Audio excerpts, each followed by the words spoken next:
നമസ്കാരം. ബ്ലിങ്കിലേക്ക് സ്വാഗതം. അയ്യോ, എനിക്ക് ചിരിക്കാൻ വയ്യേ. എന്താന്നല്ലേ നിങ്ങൾ ചോദിക്കുന്നത്? പറയാം. അതിനു മുമ്പ് ഞാനൊന്ന് വിജംബൃതനായിക്കോട്ടെ. ഇൻകുലാബ് RSS എന്റെ ഹൃദയകക്ഷമേ, അല്ലല്ല ഹൃദയപക്ഷമേന്ന് പണ്ടൊരു ചൊല്ലുണ്ട്. നാണം കെട്ടവന്റെ ആസനത്തിൽ ആല് മുളച്ചാൽ അതും തണലാക്കും എന്ന്. അതാണിപ്പോ CPM-ന് സംഭവിച്ചിരിക്കുന്നത്. പണം കിട്ടൂന്ന് വന്നപ്പോ നിലപാടുകളൊക്കെ പുരപ്പുറത്ത് തൂക്കി BJP-യുടെ അടുക്കളപ്പുറത്ത് തെരിഞ്ഞു കളിക്കുന്ന പിണറായിയെ കണ്ട് CPI ചോദിച്ചു, എന്താ പിണു കാണാൻ പാടില്ലാത്തടത്ത് കറങ്ങി നടക്കുന്നത് എന്ന്. ചുമ്മാ എന്ന് പിണു സംശയദൃഷ്ടിയോടെ ബിനോയ് വിശ്വം ഒന്നും അനങ്ങിയില്ല, കേരളത്തിലേക്ക് പോകുന്നു. പിണറായിക്ക് പറയാൻ പറ്റുമോ?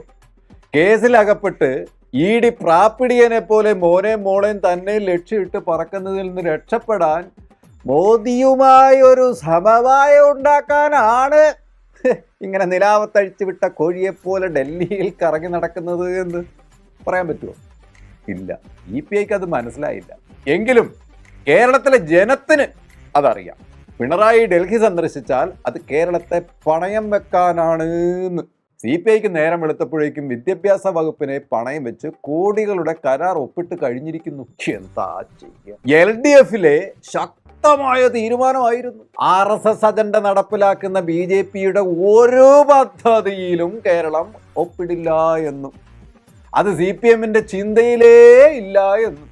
LDF-ന്റെ ഒരു മീറ്റിംഗിലും ഇത് ചർച്ച ചെയ്യാതെയാണ് PM ശ്രീയിൽ നിന്നും കോടികൾ കിട്ടും എന്ന് പറഞ്ഞ് കേരളത്തെ സംഘപരിവാറിന് കീഴിൽ പണയം വെച്ചത് എന്നാണ് ഇപ്പോൾ CPI പറയുന്നത്.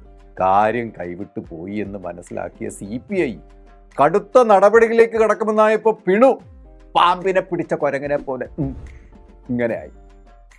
പണ്ടേ CPM-ന് പിണറായിക്ക് CPI-യോട് ഒരു ചുരുക്കുള്ളതാണ്. അതുകൊണ്ട് തന്നെ പരസ്യമായി പലപ്പോഴും ചേട്ടനും അനിയനും ആണെങ്കിലും ഇരു പാർട്ടികളും തമ്മിൽ വാക്പോരിലും എത്തിയിട്ടുണ്ട്.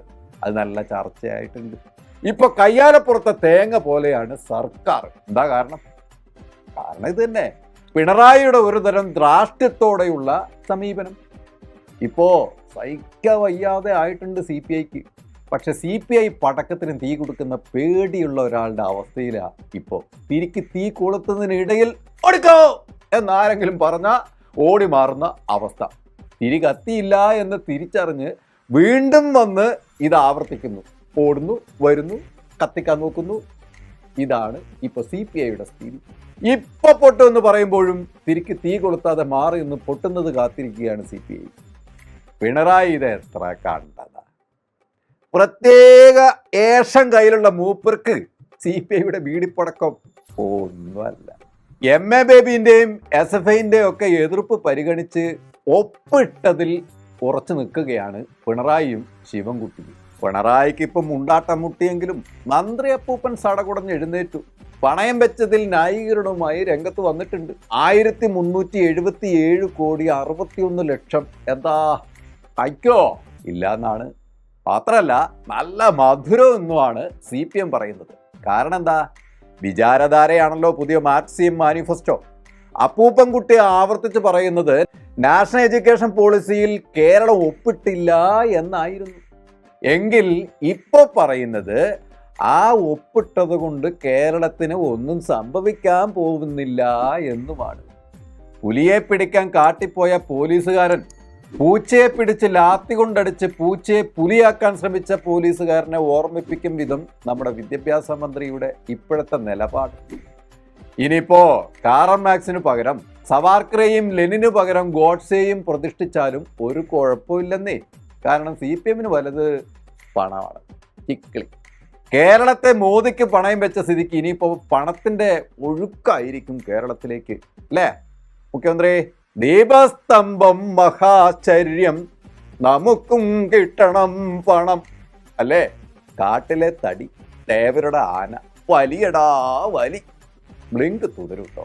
കൂടുതൽ വാർത്തകൾക്കും വിശേഷങ്ങൾക്കും ഞങ്ങളുടെ channel like, share and subscribe ചെയ്യുക. കൂടാതെ സബ്സ്ക്രൈബ് ബട്ടണിലെ ബെൽ ഐക്കൺ എനേബിൾ ചെയ്യാനും മറക്കരുത്.